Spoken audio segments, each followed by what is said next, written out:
Assalamualaikum warahmatullahi wabarakatuh. Salam sejahtera bagi kita semua. Shalom, Om Swastiastu, Namo Buddhaya, salam kebajikan. Kembali lagi dengan saya, Fitrianti Permana, dalam mata pelajaran Sejarah Indonesia, yang pada kesempatan kali ini kita akan membahas mengenai perlawanan bangsa Indonesia terhadap bangsa Barat. Oke teman-teman, kita langsung saja ya ke pembahasan.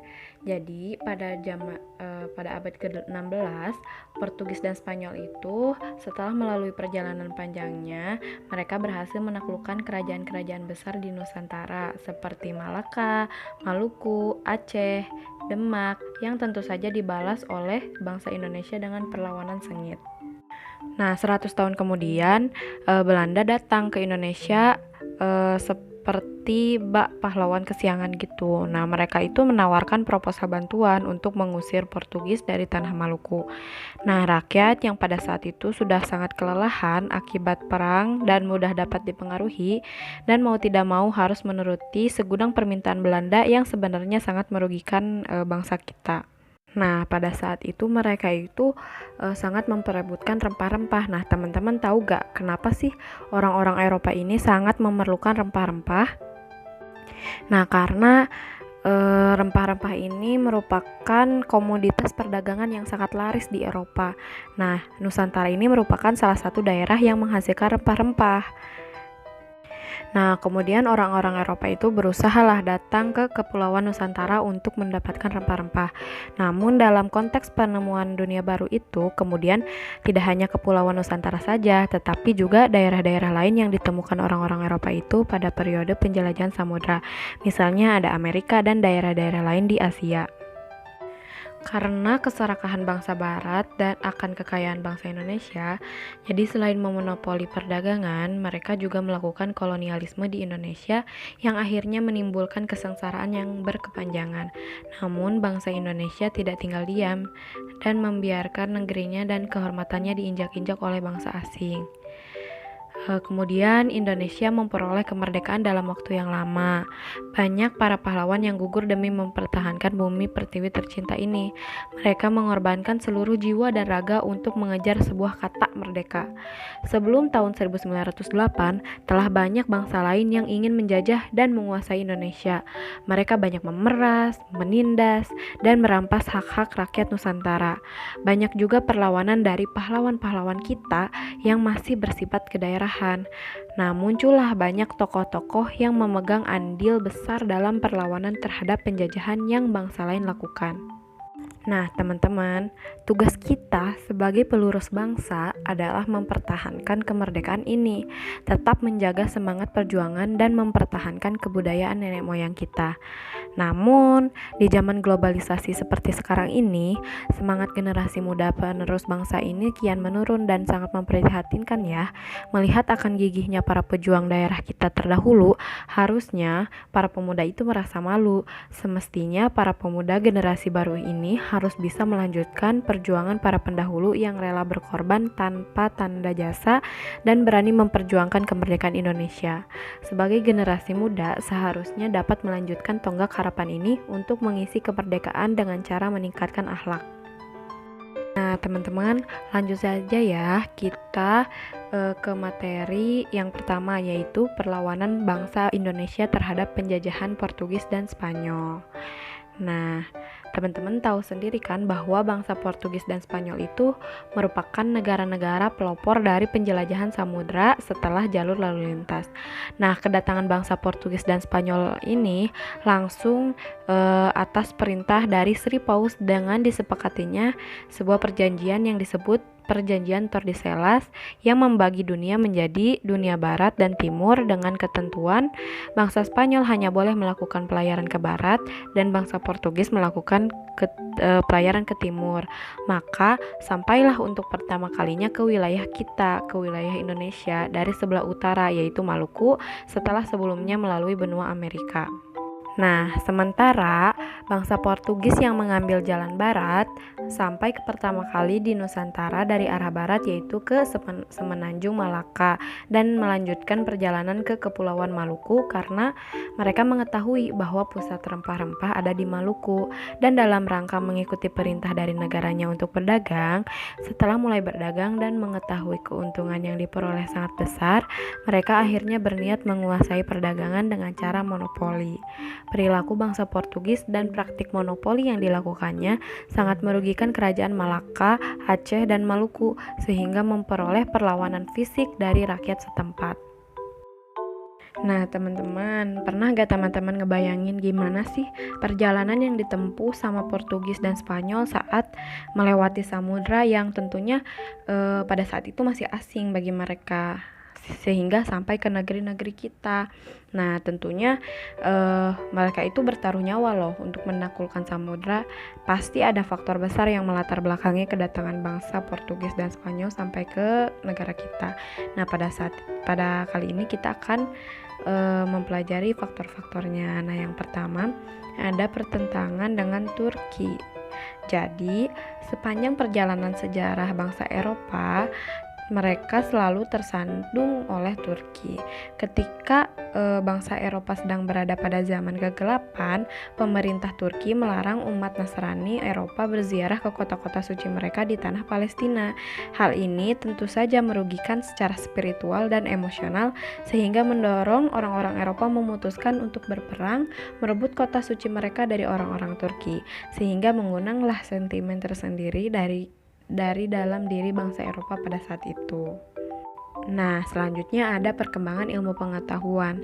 Jadi dampak dari kedatangan pasukan salib Eropa ke Turki dalam rangka merebut tanah Palestina membawa dampak lain, yaitu kekaguman orang-orang Eropa yang sedang berada pada zaman kegelapan terhadap kehidupan gemilang yang ada di Turki, yang sedang berada pada masa jayanya. Apa yang mereka lihat mengingatkan pada kehidupan gemilang mereka di zaman Yunani dan Romawi kuno, sehingga hal ini mendorong munculnya semangat untuk menghidupkan kembali budaya Romawi yang dikenal dengan semangat Renaissance. Semangat untuk mempelajari kembali kitab-kitab ilmu pengetahuan warisan budaya Yunani Romawi mengakibatkan terjadinya perkembangan iptek, menghasilkan penemuan-penemuan yang nantinya menjadi modal bagi mereka menjelajahi samudra. Antara lain ada teropong, kompas, serta pengetahuan bahwa dunia itu bulat. Selanjutnya ada jatuhnya Konstantinopel. Jadi pada tahun 1453 pemerintah Turki ini berhasil merebut kota dagang satu-satunya milik bangsa Eropa yang tersisa, yaitu Konstantinopel, disertai dengan penutupan jalur lalu lintas pelayaran perdagangan yang menghubungkan Eropa dengan Asia, sehingga mengakibatkan perdagangan masyarakat Eropa itu mati total. Padahal perdagangan adalah tulang punggung perekonomian mereka, sehingga mereka harus mencari cara bagaimana nih ngehidupin lagi perdagangannya, sedangkan jalan satu-satunya yang paling dekat ditutup oleh Turki. Kondisi ini mendorong mereka untuk harus mengarungi samudra yang modalnya mereka sudah miliki, yaitu kompas, teropong, serta pengetahuan bahwa dunia itu bulat. Sehingga sejak abad ke-15 mereka aktif melakukan penjelajahan samudra yang membawa mereka ke Asia Afrika. Sejak saat itulah muncul nafsu serakah mereka dari yang awalnya hendak berdagang menjadi ingin menguasai. Mulailah masa-masa penjajahan bangsa Eropa atas Asia Afrika. Nah, teman-teman, berdasarkan yang saya sampaikan tadi, jadi dapat disimpulkan bahwa ada 3 motivasi yang mendorong kedatangan orang-orang Eropa ke Asia Afrika, yaitu yang pertama, mencari kekayaan dari hasil perdagangan, kedua, menyebarkan agama, ketiga, mencari kejayaan, sehingga sering disingkat menjadi 3G, yaitu Gold, Glory, dan Gospel. Nah, teman-teman, kedatangan orang-orang Portugis dan Spanyol ke Indonesia tentu saja mengundang reaksi keras dari bangsa Indonesia berupa perlawanan-perlawanan.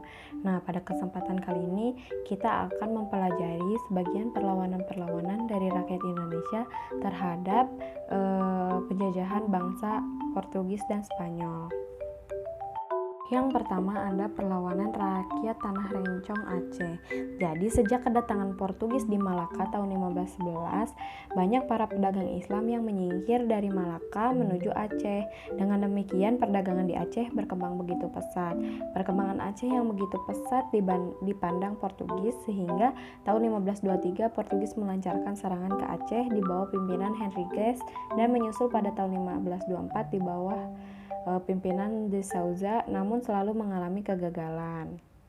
Nah, yang menjadi latar belakang perlawanan rakyat Aceh terhadap Portugis antara lain yang pertama, Portugis itu melakukan monopoli perdagangan. Dan yang kedua, adanya pelarangan terhadap orang-orang Aceh untuk berdagang berlayar ke Laut Merah. Dan yang terakhir, adanya penangkapan kapal-kapal Aceh oleh Portugis. Tentunya rakyat Aceh tidak diam saja dong. Ternyata Kesultanan Aceh itu mempunyai rencana untuk mengusir Portugis dari Aceh. Nah, mereka melakukan persiapan-persiapan seperti melengkapi kapal-kapal dagang Aceh dengan persenjataan, meriam dan prajurit. Yang kedua, mendatangkan bantuan persenjataan sejumlah tentara dan beberapa ahli dari Turki. Dan yang terakhir, mendatangkan bantuan persenjataan dari Kalikut dan Jepara. Nah, usaha-usaha Aceh untuk mempertahankan diri dari ancaman Portugis antara lain Aceh itu pada saat itu berhasil menjalin hubungan baik dengan Turki, Persia, dan Gujarat sehingga negara-negara tersebut membantu Aceh melakukan perlawanan terhadap Portugis. Yang kedua, Aceh memperoleh bantuan berupa kapal, prajurit, dan makanan dari beberapa pedagang muslim di Jawa. Yang ketiga, kapal-kapal dagang Aceh dilengkapi dengan persenjataan yang cukup baik dan prajurit yang tangguh. Dan yang terakhir, Aceh meningkatkan kerjasama dengan kerajaan Demak dan Makassar. Selanjutnya ada serangan Adipati Unus di Malaka. Jadi perlawanan Kesultanan Demak terjadi karena kesultanan-kesultanan Islam yang lain juga terancam terhadap kedudukan Portugis di Malaka. Kedatangan bangsa Portugis ke Pelabuhan Malaka menimbulkan kecurigaan rakyat Malaka. Malaka jatuh ke tangan Portugis tahun 1511. Akibatnya aktivitas perdagangan di Pelabuhan Malaka menjadi terganggu karena banyak pedagang Islam yang merasa dirugikan. Nah, solidaritas sesama pedagang Islam pun terbentuk saat Malaka jatuh ke pihak Portugis. Kerajaan Aceh, Palembang, Banten, Johor, dan Demak bersekutu untuk menghadapi Portugis di Malaka. Sultan Demak, Raden Patah mengirim pasukannya di bawah pimpinan putranya Adipati Unus untuk menyerang Portugis di Malaka. Perlawanan rakyat Demak tersebut dipimpin oleh Adipati Unus. Adipati Unus melancarkan serangannya pada tahun 1512 dan 1513 dengan kekuatan 100 kapal laut dan lebih dari 10.000 prajurit. Namun serangan tersebut mengalami kegagalan dan belum berhasil karena serangan tersebut tidak dilakukan dengan persiapan yang matang, jarak yang terlalu jauh, dan kalah persenjataan. Karena jasanya memimpin armada laut Demak dalam penyerangan ke Malaka, Adipati Unus kemudian mendapat sebutan dengan Pangeran Sabranglor. Selanjutnya ada perlawanan Fatahillah. Jadi, dalam rangka memperluas ekspansinya ke daerah barat, Demak mengirim Fatahillah untuk menggagalkan rencana kerjasama antara Portugis dan Pajajaran. Pada tahun 1527, Fatahillah mengadakan penyerangan terhadap Portugis di Sunda Kelapa. Serangan tersebut berhasil mengusir Portugis dari Sunda Kelapa. Selanjutnya, pada tanggal 22 Juni 1527, nama Sunda Kelapa diganti menjadi Jayakarta atau Jakarta, yang berarti kemenangan yang sempurna. Fatahillah kemudian diangkat oleh Sultan Trenggono sebagai wakil Sultan Demak yang memerintah di Banten dan Jayakarta. Fatahillah dilahirkan sekitar tahun 1490 di Pasai, Sumatera Utara. Nama lain Fatahillah adalah Falatehan, Fadilah Khan, Ratu Bagus Pase, dan Ratu Sunda Kelapa. Ayahnya bernama Maulana Makhdar Ibrahim selaku guru agama Islam di Pasai, kelahiran Gujarat, India Selatan. Selanjutnya ada perlawanan rakyat Ternate. Nah, perlawanan rakyat Ternate terjadi karena Portugis pada saat itu melakukan monopoli perdagangan, ikut campur tangan dalam pemerintahan, membenci pemeluk agama Islam karena tidak sepaham dengan mereka, sewenang-wenang terhadap rakyat, dan keserakahan dan kesombongan dari bangsa Portugis itu sendiri. Nah, Berdasarkan faktor-faktor tersebut, maka kehendak Portugis ditolak oleh Raja Ternate. Nah, perlawanan Ternate berhasil pada masa Sultan Babullah yang bertekad menggempur Portugis. Pasukan Sultan Babullah memusatkan penyerangannya untuk mengepung benteng Portugis di Ternate. 5 tahun lamanya Portugis mampu bertahan di dalam benteng yang akhirnya menyerah pada tahun 1575 karena kehabisan bekal. Kemudian Portugis melarikan diri ke timur-timur. Nah, pada tahun 1574 benteng Portugis dapat direbut, kemudian Portugis menyingkir ke Hitu dan akhirnya menguasai dan menetap di timur-timur. Nah, teman-teman, setelah tadi kita membahas bagaimana perlawanan bangsa Indonesia menghadapi Portugis, sekarang kita akan membahas perlawanan rakyat Indonesia terhadap Spanyol. Nah, pada kali ini yang akan kita bahas adalah perlawanan rakyat Minahasa. Jadi teman-teman, tidak hanya bangsa Portugis yang ingin menguasai rempah-rempah sekaligus tanahnya, namun bangsa Spanyol juga sama pula keinginannya terhadap Indonesia. Spanyol ingin melakukan hak monopolinya di Kepulauan Minahasa, dan hal ini tentunya memantik kemarahan penguasa Minahasa dan rakyatnya, sehingga perang pun melawan dominasi asing pun tak terelakkan. Nah, perang ini itu terjadi tahun 1644 sampai perang disebabkan oleh ketidaksenangan anak suku Tombatu terhadap usaha monopoli perdagangan beras yang dilakukan Spanyol dan kesengsaraan rakyat akibat ketambakan orang-orang Spanyol. Jadi perang Spanyol dan Minahasa ini dilakukan oleh anak suku Tombatu di daerah Kali dan Batu Lesung atau sekitar Danau Buililin di bawah pimpinan Panglima Monde, suami dari Ratu Oki, sedangkan pihak Spanyol dibantu oleh Raja Loloda Mokogao II. Nah, pecah perang pertama tahun 1643 di Tompaso yang mengakibatkan 40 tentara Spanyol tewas di Kali dan Batu, sedang pihak Minahasa, Panglima Monde beserta 9 tentaranya gugur. Namun demikian, pasukan Spanyol dapat dikejar dan berkat bantuan Residen VOC berhasil diadakan kesepakatan damai pada 21 September. Nah, pada kesempatan tersebut dinyatakan bahwa pasukan Minahasa menguasai Tompaso Baru, Rumong Bawah, dan Kawangkoan Bawah sebelum akhirnya menjadi daerah otonom. Nah, teman-teman, untuk pertemuan kali ini dicukupkan sekian saja dulu kesimpulannya. Jadi kita bisa menarik kesimpulan bahwa perlawanan rakyat Indonesia itu dilatar belakangi karena tindakan monopoli, keserakahan, dan intervensi politik dengan divide et impera dari pemerintahan Kongsi Dagang itu. Nah, perlawanan rakyat Indonesia itu umumnya memang dapat dipatahkan oleh kekuatan musuh yang sering berlaku licik, ya tentunya. Nah,